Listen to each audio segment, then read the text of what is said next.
Well, hello there, and welcome to the Red Couch, Shivangi Walke. I am so glad to have you here and finally meet you. It is really a privilege, Angie, and I'm so happy to be here. I've only heard about you, so it's great to be on the red couch. And we're also going to meet in person next week, so it's Yes. a total excitement to, like a dense meeting time for us. Indeed. Sometimes the right people, they come together at the right time. You said it. Yeah. So, Shivangi, before we get into the serious stuff, because, as I'm German, I like to dive into the serious stuff. Tell us a fun fact about you. A fun fact about me. I love to dance. Ah, me too. Yes, and I like to think I really get the rhythm and I love to dance. Recently, I was in San Diego Oh, and, in one of these sort of Mexican Spanish music clubs. And after a long time, I literally danced almost all night. And, well, almost, right? But the most fun part was that I had the opportunity to go with somebody who was like, I think even more wild than me. And there was an opportunity to blast some Bollywood music, in the car basically, right? But a car with like a really strong audio system in the middle of the night. So this is after the Mexican dancing, the Spanish dancing in the club is over, blasting that music and then literally dancing on the road. Oh my God! I think I, I, I definitely am, the I am highlight. so jealous It's the highlight. because, It's the highlight of my year because I oh think, my I mean, I've lived goodness. in Switzerland for 25 years, let alone doing that. I have not even imagined this, right? So this was literally letting my hair down. And on the one hand, I was like, aren't the police going to come if we are going to do that? And they're like, so? I'm like, okay. We did that. So yeah, that is quite fun. You have been in Switzerland for too long. Too long, too long. You're now a rules person. Mm. So we have to go out and go to Bollywood dancing Oh, yes. Oh, yes. because that's my We're cup of going to tea. do that with Divya. Yeah, with Divya. And anyone else who wants to join And us. anyone else, yes. I sometimes, use this to warm up people after the lunch break at workshops because like they get so like tired and they have this like coma after the food coma after the lunch. Then I get them up. We start a little bit of I like that. A little bit of Bollywood dancing. exactly. Yeah, I haven't told you about my whole story yet, but I have to leave something for the time we meet Definitely, definitely. because I'm Indian inside. Like Are you you see a okay? That white I need person to on the figure out. outside, but on the inside, in reality, I think I'm probably Indian. Yeah, I think you're the first German person who's saying that to me. Okay, so there's a lot to talk about, Angie. definitely. I was also the first person in Germany, probably who had like a German-speaking Bollywood magazine come to her home. Did you? I mean, maybe you haven't heard of this, but there is a magazine. It's called Ishq, and it covers the whole scene. Yes, I have not heard about that's this. like I 20 really years need to ago. get an issue of Ishq, which means love. Yeah, unfortunately I gave them all away, but yeah, that was a thing 20 years ago. Wow. So let me come back to that. And we're already, I mean, you could probably tell a little bit by your name, but we already alluded to the fact that you're coming originally from India. You now live in Switzerland. I mean, you're an amazing woman. You're a leadership coach. You have started your own company. You're a speaker. You're an author. You just, got out that amazing book on Wonder Woman, but spelled with an A, not the superhero. Although I love the idea, it's sort of both the Yeah, Wonder it's Woman. from Yeah. instead of Wonder Woman, it's Wonder Woman. And the Yeah. Wandern, that comes also from the German wonder, right? German Wandern. Yeah. Yeah, yeah, yeah. And maybe you could start to tell us a bit more about your why. My why has often been quite energy related. Um, Maybe lesser so when I was younger. I think when I was younger, there was a lot of ambition, achievement, status, how to go up the career ladder, how to grow up the corporate ladder. So I think the first half of my career, the first, let's say around 15, 17 years, that's what I did, right? That's what I pursued. Though I moved from Switzerland, from India to Switzerland at a very young age, I was privileged to be in quite a good role, right in my first job as a training and development manager at Swiss Reinsurance, working in their leadership academy in Rushlicon. So from a very young age, I got exposed to amazing leaders. My job, believe it or not, Angie, was to curate 11-day leadership programs. And I wouldn't say limitless, but I had an amazing budget to do that. So, but imagine that's like your whole job. I mean, I'm just thinking, how come this job existed? And I held it for almost 2.5 years, but it was an amazing job. And, I got to work with the best thinkers, the best leaders, the best consultants, the best professors, in the world, because the whole idea was to curate an amazing experience for these around 24 people each time. And then I also worked with the international graduates, again, very, very smart people. So it was such a great induction, if I can say, into the corporate world for me. I got to know people at, various levels hierarchically in the organization, but also thinking frameworks, etc. And for a young person coming from India, first exposure to Europe, that was just phenomenal because I think that almost became like my school. And then I moved, to Novo Nordisk and kept taking this, head of leadership development and talent management roles. And across this journey, I realized that it was really my why was always how to develop human potential. I think that's always been my why. And in the beginning, I found it more aligned to my jobs and aligned to helping managers become better leaders, finding better successors for people, helping managers to get better results, and so on. And at a particular time in my life, I think that switched a little bit because then I started thinking about, as I said, more my energy and what gives me energy. And I realized that it's actually less the procedural, administrative, logistical, stakeholder management piece, which becomes a bigger part of your job when you become senior in corporates. And I really liked to be the trainer, to be the coach, to be the assessor, right? So I really like to work directly with human potential, which was also the catalyst for me then to step out almost 10 years back, from corporate. But the why I think has remained quite consistent. It just takes many different forms, like you rightly said, starting a nonprofit, which is about mentoring, which is when, again, women are helping other women to reach their potential, or writing a book, which is, again, experience in terms of sharing that to a much broader, niche group, which are these high-skilled immigrant women, right? So, but yeah, the broader umbrella is always human potential, leadership development. I think that's been my why. Wow, that's it's just amazing. And did you when you started your NGO, did you combine this with business, or what was that driver behind that? The driver of finding Thrive with mentoring actually had very little to do with business. I speak about that a little bit on my TEDx talk. When I went back after my second maternity leave, on the first day back from my second maternity leave, I was told my job doesn't exist. And this was a complete shocker to my system because I was headhunted into that job after 10 rounds of interviews. And I had done extremely well before I left on my maternity leave.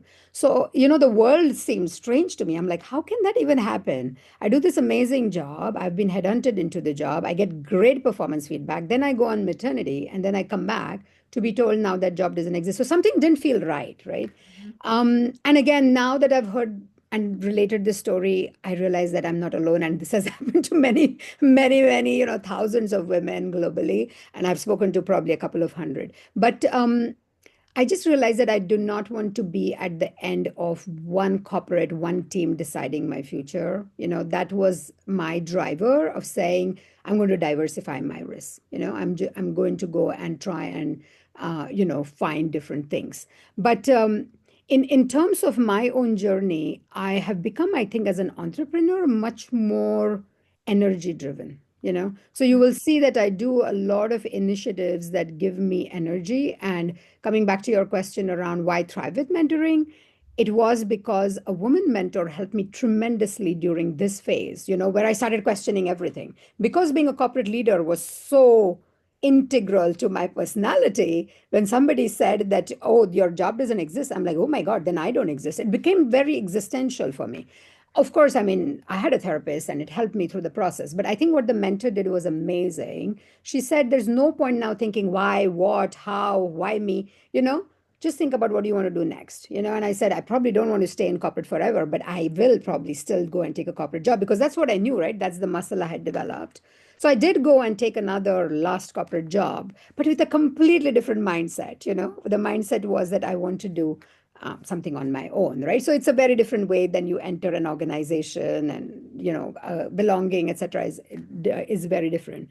But that experience of a woman mentor was the catalyst for me, because not only did she you know, understand this whole existential professional relationship that I had, but she also knew I had a baby of 6 months, you know, and how all of that then plays into, you know, hormonally, but also mom's guilt and, you know, all of that, right? And she just helped me so beautifully through that. And that gave me the feeling, wow, there is some kind of an invisible thread that connects all women. And when we bring two women, if I'm able to bring two women in a mentoring relationship, there is a lot of unsaid that just works, right?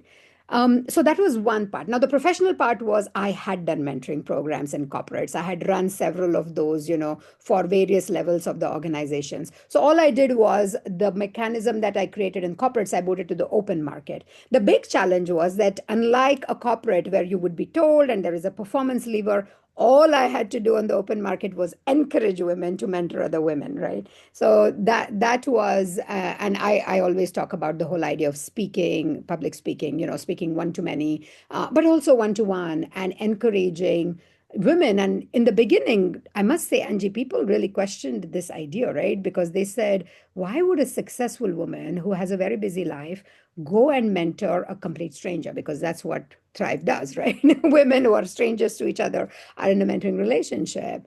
And I said, probably because that's what women do. And honestly, it was just conviction, you know. And in the beginning, it started with a small group of 20 women in Zurich. Then I took it to India, that was already 40 women. Meanwhile, in 8 years, we are now in 10 countries. Thousands of one on one mentoring relationships are catalyzed by Thrive. And we just keep growing, right? We are in 18 cities, and we are in most continents, not Australia yet, but we've done Nairobi, Tel Aviv, you know, Atlanta, Singapore, 6 cities in India, and multiple in Europe, right? So, and it keeps growing. So I think that Thrive didn't start as a business initiative. I never said this is now my strategic plan and I'm going to go. No, and I still don't do that. I think it's a very organic, energy driven organization. When people, and I call myself the CEO, but the Chief Enthusiasm Officer, not Oh, the executive officer, the enthusiasm officer, because that's what I do. I enthuse people to do more because everybody is a volunteer at Thrive. I can totally see that. I mean, I hope you're enthused to become a you mentor. just recruited me, so fine. Thank you. Yeah, I can see that. No. And I think there are women like you who just have also, this charisma, and then that also draws in a lot of other women because they feel inspired. Yeah. And I think I feel like this is what we need more of in our current world, in our society. We need more inspiration and less, threat and polarization. We really do, One yeah. thing I was going to ask about the program, are you having like cross-country mentoring relationships? No, not yet, because what we realized was, and we were trying that during the Zoom and COVID period, but what we realized that women really want to meet women. So at the moment, we have kept the formal one-on-one kind of mentoring that we do is quite city. So it's Ah, within okay. Zurich, within Yeah. Basel, within Ah, Lausanne, okay, you okay. know. Whereas what we do is we do peer mentoring circles because we have mentors in so many different cities and countries, and we bring them together occasionally, like once a month, and they can mentor each other. And we have a process for that. So that's on Zoom and online. We also run something called as Thriver Thursdays. So every Thursday there is a speaker who would come and give this. So that's done online. The one-on-one piece, it's not that it's impossible. We've just chosen at the moment to remain in that, to give people the possibility to develop a community locally, to have a mentor locally. Doesn't stop people from meeting each other online, right? Because we still have a very global community. And once people know how to do this, because for a lot of the times, Angie, structured, formal, relationship of mentoring, there are at least half our mentors and mentees, maybe even 60% are doing it for the first time. They've never done this. They've Yeah, never yeah, yeah. really Okay. Yeah, experienced that. So, to make a mentoring contract, to give each other feedback, to yeah. have these learning calls between mentors, mentees. So we hold it in a very specific way, which is still bureaucracy light. We don't want to make it bureaucratic. And trust me, we tried systems and got people to put goals, etc. And we just realized that's not adding so much value. So we only do the value added stuff, but we have an extraordinary high amount of completion of relationships, Okay. like it's like 97% or something like that. So Wow. very, very high as compared to corporate, because I've done that in corporates, right? Corporate, many people go to tick the box. Here, people come when they're interested, right? Because it's a voluntary thing, no compulsion. So high level of that. And the other thing we do is we do these annual awards, right? Where we say mentors nominate mentees, mentees nominate mentors. If you think your mentor should get the Mentor of the Year award, you nominate them, and we've seen a steady increase of these nominations because the quality of relationships, I think, keeps improving. Awesome. That sounds great. It just sounds really like a amazing initiative. I'm gonna be very honored to be part of it in the Thank you. future. And I have another question for you related to that. But first of all, I'm not sure if I understood it correctly. So when you work as a leadership coach, you do this in a different kind of setup. That's a Oh, different. so now that is different, right? So I Okay. always differentiate, like you, my pro bono work from my commercial work. I happen to sit today in the office of one of my coaches, who is the CEO of a large organization here in Zurich, right? Yeah. So that's different. Typically, I am not, I run Thrive as an organization and I mentor people for free. I just do it outside of Thrive. Like, for instance, I've been mentoring Hochschule St. Gallen, I've been a mentor for more than 10 years there, and I mentor students, etc. My coaching work is different. It's Okay. usually, I work only with executives. Usually they are CXO level, director level, and I work with them at least for a year. So it's a very different, intense relationship that I have with them. And usually a lot of results are linked to the way they strategize and live that strategy through their people. How do they motivate their people? How do they get engagement? And how do they ensure that the sum of the parts is more by managing, their management teams, right? So that's the sort of coaching work that I do, which is quite different than a Thrive mentor could work on, they work with each other for 6 months and they could work on something quite specific, like how can I become a better presenter? So it's, I think our ask is there, but our ask is not so big from the mentor because we're saying you should do 6 sessions, you know, in 6 months, so once a month, 60 to 90 minutes. That's all we are asking. I don't know. I mean, I know you're a coach. My coaching assignments tend to be far more, not just in terms of time, but far more in depth, and they function at a very different level, right? Now, I'm not saying that Thrive mentors may not do transformational stuff. They do, Yeah. because a lot of them, they just get so involved with their mentee. They'll help their mentee find a new job. They'll help their mentee get promoted, and then they're not counting. They're not saying it's 6 sessions. They'll do 12. Yeah, but that's not our expectation. Our expectation is do this one specific thing, and then you can decide. And to be honest, I think around 20 to 30%, they never sort of end the relationship. The formal relationship that Thrive holds ends, but Yeah. people are in touch with each other 5 years, 7 years, and then it becomes like mentoring on demand, or some of them become friends. So, it's quite interesting how That these that things that work. happens to me too. Yes, A, with my right. previous interns, B, with my former clients, my mentees. So, like Exactly. the group of people that, is getting quite huge actually. So Yeah. I love that, yeah. But then, Yes, yes. I don't have children, so for me, I sometimes think of all of these people as my kids. Well, I do have children. I have two sons. They are 13 and 17, and they don't like to think of themselves as kids anymore, of course. That is true. That is true. And I want to ask you, like I've just thought about something because I have a lot of actual clients looking for, like a career transition right now. Some of them, they might be interested in a mentoring role. And I often connect them also with some of the migrant and refugee support groups in Zurich, because these are organizations I also support. So maybe if somebody was interested, would you have some like a tip for them, piece of advice, anything, maybe like also a no-go, this is when you should not mentor somebody? What's your take on this? You know, Angie, I'm never going to say you should not mentor somebody.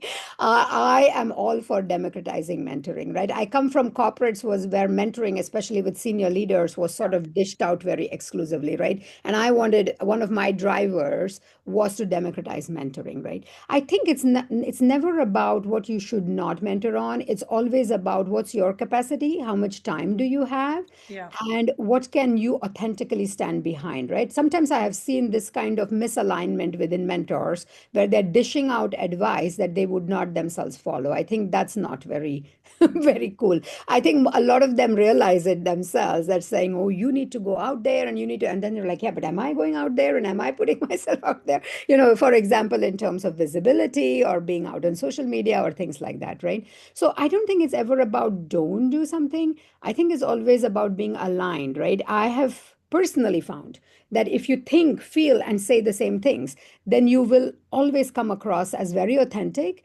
And everything that you say, even if the person may disagree with you, and that's fine, right? I mean, we don't have to agree with everybody. But this is the reason I think and feel is what I'm saying. Then often there is conviction. And I really personally believe in what I call, and I feel very much that I'm there, right? I am in love with individuals who are flawed but willing, because I think I'm one of them. I definitely have a lot of flaws, right? But I'm always willing to try new things, and I'm always willing to evolve, and I'm always willing to to be a different version of myself. And I think that's where mentoring can help tremendously, because if we remain in our head, you know there's so much noise in the system, and there are so many fears, and there is so much conditioning and messaging that we have received from a young age, that we keep pulling ourselves back. And I see that a lot with women. I see that a lot with immigrants, gender agnostic, because you're not in your context and you don't know what really works, so you shrink and you become smaller. And I think that's where mentoring can really be a game changer, because the mentor will be in they are on your team, they're encouraging you, they are your role model, they're cheerleading you, they can take various roles.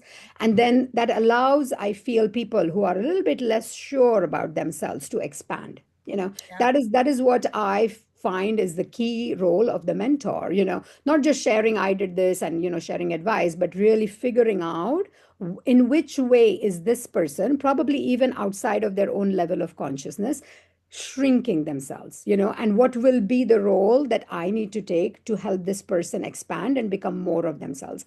And especially like you said, a divided and polarized world, it becomes very difficult. So if you have, I mean, I love to work with migrant communities. I have been working with a program in Argao, actually, where I live, with exactly that, right? And these are highly qualified people who came here, but their qualifications don't have value here, and they start, doubting themselves and all of that. And I think that has been quite helpful then to show them another lens and to show them what is possible. Switzerland is not a very easy country, for people in terms of like qualification, understanding, and translation. People are asked to sort of start from scratch again. And I know lots and lots of highly talented people, not just women, who could never find a professional, standing here. So that is really unfortunate. And I think if you and me are in that position, and all those people that you are working with in terms of career transition, you have so much to offer, and there are so many avenues, right? So yeah, do more, not less.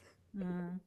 Yeah, and I think one of the advantages of this mentoring or any kind of coaching support as well is that the access that they get to the network, Yes. which for me like is always one of the things where I think I can really help people more because I have this extensive network in the market. I can open doors, and that's also the function of a network of a mentor, but also the sisterhood. That sometimes I think women are not as good as men are in helping each other, pulling each other in, bringing like I said to a client today, bring a wing woman along to an event if you don't want to go there by yourself. And then it's like, oh my God, why haven't I thought of that? So, like it's little things like that where we can also help each other and support each other. Absolutely. No, true. I mean, Angie, and I mean, I know you offered that already, but please bring, women who think they would never go to an event like the one I'm hosting on Monday and just come, just come and attend. I'm sure there will be something to learn. I'm sure there will be opportunities to learn further. And most of all, there'll be amazing people you will meet, right? Yeah. I don't know what it is. And to be honest, I was even thinking, I'm also becoming a stronger networker as the years pass, right? Because I was thinking about my younger years. And it's not that I didn't have any time, but I didn't take time to network because I just prioritize other things. And it's not just children, by the way. I prioritize the gym, I prioritize going out to eat, like I prioritize many other things versus networking. You know why? Because I didn't realize, and I teach this a lot now. I say the word network has the word work in it. Networking is work. Don't think about networking. If you really want to benefit from it, then don't think about it as something that you do after work. It is a For part fun. of work. Yep. It's a part No, of that's one of my earliest blog posts. It says networking has the word work in it. yes. So, we're fully aligned here, fully True, how aligned. true, how And true. I also, I also tell my coaching clients that relationship work is work. Work. It's not fun. It's not having coffee with somebody. No, it's a part of your job to build relationships, also in a corporate context. And I'm not sure what triggered your move to Switzerland, but one of the areas that I work with as a guest lecturer is the global mobility and HR community. So very often, when somebody has never left their own country and works in HR, they don't really get it.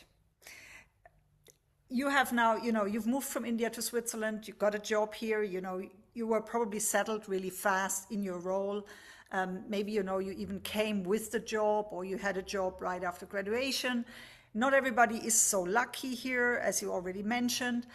What do you think can we do in education, in global mobility or in HR education, to make people understand better how it is to move from one country to another, what it means for your identity. Do you have any thoughts on that?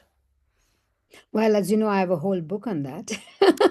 Which I will also read Yes, yes. shortly. So Yes. I wrote a whole book called WanderWomen, which is the sort of book that I would have liked to read when I left India for Switzerland 25 years ago, with all the notions of, Switzerland. I mean, this, the Indian Bollywood movies, they really reflect Switzerland as this amazing, dreamy place.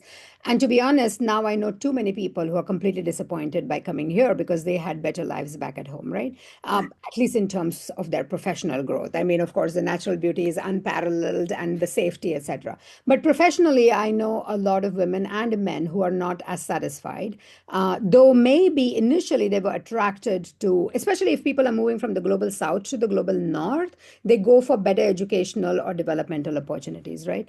Mhm. But it comes with like so many caveats that people are not aware of, and I trace my journey, but I also trace the journey of several people who have gone through these challenges.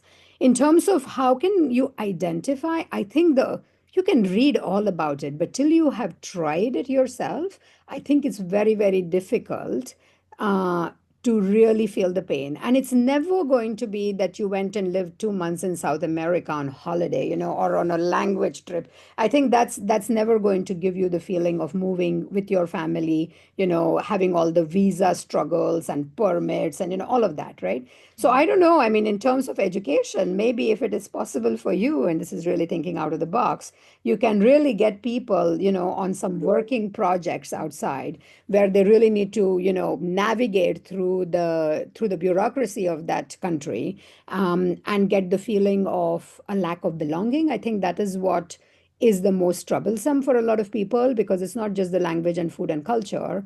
Hmm. Nobody looks like you, nobody talks like you. You just feel as if you don't belong. And I think that's why people have this affinity, right? I mean, as you can imagine, when I came New Year, of course, my first affinity was towards Indian, groups here, and not just India, because India is so big. Then there was a Maharashtrian group. Marathi is my mother tongue, and Maharashtrians, the state of Maharashtra is one of the largest states in India, much, much, much bigger than Switzerland, right? So it was fascinating. I saw myself like gravitating towards those people, at least socially, Hmm.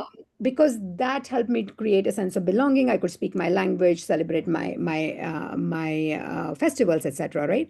Today, they're not a very important part of what I do. Interestingly, I mean, I still go to the events, etc. But I almost created this own community on own platform with Thrive, and I feel much more a sense of belonging with the Thrive with Mentoring community compared to, let's say, a country-based community, right? Or for some people, it is profession. You might go become a part of an HR association or a global mobility one. So I think all we're trying to do is we are trying to find place where we belong and where we can be ourselves, because I think it's very tiring to have this mask. It might be a professional mask, but you're just trying to show how you fit in. You're speaking that language, you're doing all of these things, but it takes a lot of energy out of you. And if you can let your head down and just be yourself, then all the stress level reduces, right? I really feel that all these concepts, you can read about them, but like actually if you feel it and you go through it, that is the best kind of education. I don't know if I've answered your question. Yeah, absolutely, absolutely. So I would say it's experiencing these identity Mm, shifts. We sometimes refer to intersectionality. mm. So going between the different groups and all the different identities that you already have inside you, the different types of people that you are. Um, that sounds like something we probably do in one of the courses. But yeah, it could probably be more. Hmm. And I think, this is also a big part of what I do as a coach. Yeah, So no, that's it's amazing. And by the way, do invite me. I don't know what course you run and how, if it is education related, but I'd love to, be a guest speaker, or if there is any kind of opportunity there, because I'm very passionate about this topic, because I've gone through various phases. I mean, Mhm, imagine coming to a place like Switzerland, which is still mhm, primarily white, and as a brown Asian woman to launch a nonprofit platform, which again has people who are primarily white. I think that is an interesting dichotomy that I got, right? But can you imagine the extreme amount of centeredness and groundedness that would need? And to be honest, it took me a long time, right? I mean, I've lived here 25 years. I created Thrive, what is it, 17, 18 years being in there. And not without doubts, just with the whole idea. It's an idea. I think it might work. Let me try it, right? But you require an extreme amount of centeredness. If you feel a little bit lack of sense of belonging, if you're questioning, if you're second guessing, you'll never do something like that. Because, I mean, when I started Thrive with Mentoring, there were 20 other women groups in this country that I was aware of personally. Probably there are many more, right? And today we are probably one of the strongest communities, won many awards, etc. So I think it's this sense of conviction. And I think when you lose your roots, like your country, your sense of belonging, then the sense of conviction takes a long time to rebuild. And for me, it came mainly, I think, through my professional growth, but it also came through all the coaching, mentoring, and inner work that I did. And the amazing, I mean, in the beginning, it was who was Thrive? All the Thrive mentors were friends and friends of friends. That's how it started. Today, when I enter, and this year I did not even manage to go to even the Swiss launches, which I try to go many times. 80 to 90% of the women in the room I don't know, which I think is amazing, because now the organization is going to sustain beyond me. But that was not the case in the beginning. It was I knew pretty much everybody in the room. So it's been a journey. And I would say that to anybody who's starting something new. I mean, one is of course somebody who's starting a career in mobility, but anybody in general, really, that if you have this whisper, if you have this little quiet voice saying, maybe this would be of value. It's very easy, and I'm sure, Angie, you relate to that. It's very easy for your inner judge, your inner critic to come and kill this and say, "Oh, come on, that doesn't make sense." You know, that's where I think having a mentor or coach really helps, right? Because you can voice this, you can hear yourself speak, and then somebody else is encouraging you. They're helping you to put some guardrails so that you're not like going on a tangent completely. And then you create an experiment and you put it out in the world. And by the way, yes, Thrive is thriving, but it could have also folded after 2 years. And you know what? I would be completely okay with that. In fact, I did create an initiative which I folded, which was called.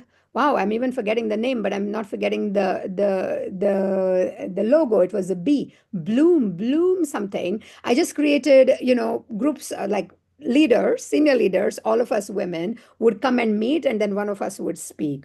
And it was just my friends and people that friends of friends, right? And we ran that 3 times, and there was some energy in it, but there was not much energy in it, Yeah. and it sort of dissipated. And I think that's fine. I think you have to create some of these things, and then they dissipate. And I think Thrive will survive. 8 years is a long time for an idea to sustain and grow.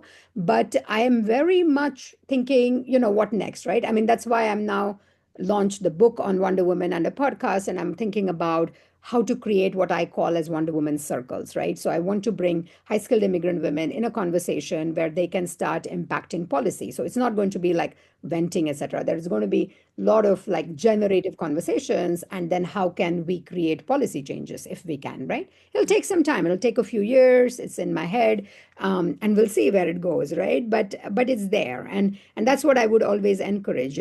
Go and experiment with things. What's the worst that can happen? It dissolves, great. Then experiment with something else. And I always say, as an entrepreneur, you're always building on something. Yeah. So Right. you're building something, and even if you decide to pivot, the experience that you had creating that thing, you can use for something else. So Invariably, yeah. unlike in the corporate world, where maybe you've done the 20th iteration of the same PowerPoint presentation, and it feels a bit like a waste of your life, that doesn't happen for an entrepreneur Yeah. because I mean, I everything always feel either, that entrepreneurs, it's a yeah, no, learning. entrepreneurs are world builders, right? We Yeah, are building the world one brick at a time. And I think that's what makes it so exciting, right? And I've been on that journey myself for 10 years, pivoted 7 times probably, and always very excited about the next move. Yeah. So it's a real privilege if you're able to go on that journey. yeah, absolutely. Now, you asked me, or you told us earlier, you started to get better at networking. I'm curious. How? What do you do? How do you network now? Today, a lot of networking happens on LinkedIn, Uh-huh. I must admit. A lot of the times, I would just reach out to people on LinkedIn if I am interested in the work that they do, if I think what I have to offer might be of interest to them. Uh-huh. Physical events, as much as I would like, I don't think I'm particularly good at them. And it's not again lack of time, which of course also features, Uh-huh. but I'm just traveling a lot with work, etc. So Yeah. I'm creating, I mean, as you know, you're coming to an event, I'm physical event that I have created now in Zurich and then in London. But it's been so much work, Angie. I'm like, oh my God, imagine a masterclass virtually is so much easier. So yeah, I think networking has moved a lot virtual. There is amazing energy in terms of physically meeting people, but for people who organize things, I think it's very challenging. It's a lot. It's a lot Sorry, of it's work. probably my Absolutely. next thing. Yeah. Yeah, Just so tell yeah. us, like we can come to an end, um, about the event on Monday. So what Oh, the are event on Monday is in or Zurich. other things that you have coming up, that maybe people will listen when they listen to the podcast will be Sure, interested. sure, sure, sure. Yeah, the event on Monday is about speaking and sales mastery, I call it. I really believe that speaking is one of the critical skills for entrepreneurs, founders, coaches, consultants to put their voice out there. And what I am planning to do on this event is to invite a very eclectic mix of people who would be interested in developing those skills. And I'll give them a taster of that and an opportunity to grow them further. And my dear friend Divya and yours, who introduced us, will also interview me on Wonder Woman, and I'm repeating that in London again. But what I would say in terms of an initiative that I'm going to put out is going to be something really interesting. It's going to be called Elevate Her. It's very new, it's in the making at the moment. Mhm. But I am going to be working with a serial entrepreneur who runs a business accelerator called Elevate, whom you will meet. His name is Craig Shah. And Craig and I are bringing our forces together, him from his more entrepreneurial mastermind, me from my more women oriented business thing. And we will launch a product called Elevate Her. How and what it looks like, we are still defining, but the whole idea is business in a box. So, what we want to do is to help women founders, and we even have big plans 1,000 women founders to really go on that journey, to accelerate the learning curve, to make sure that it's not just that outer journey, which a lot of people talk about, but also the inner journey of a woman founder that I'm particularly interested in and that I've been on and that I've coached on, so that we can position them for success. Now, I'm not saying that, they're suddenly going to become successful just because they go with Elevate Her, but I can be very sure to say that we will accelerate as compared to them doing it themselves, because this is going to have the same elements, right? It's going to be community, it's going to be mentoring, it's going to be also a business product probably that we can offer them that they can work on, etc. So it's super new, and there will be more that will come out of what Elevate Her is in probably 2 months from now. Awesome. Awesome. Yeah. Chivangi, I know you got to go. You got 5 more podcasts coming up today. No, not today. Today is just one more meeting. Also, Friday, we are Yes, yes, also, yes. we want to have a weekend. So it was an honor to have you here. I look forward to meeting you in person, and I look forward to going out Bollywood dancing with you.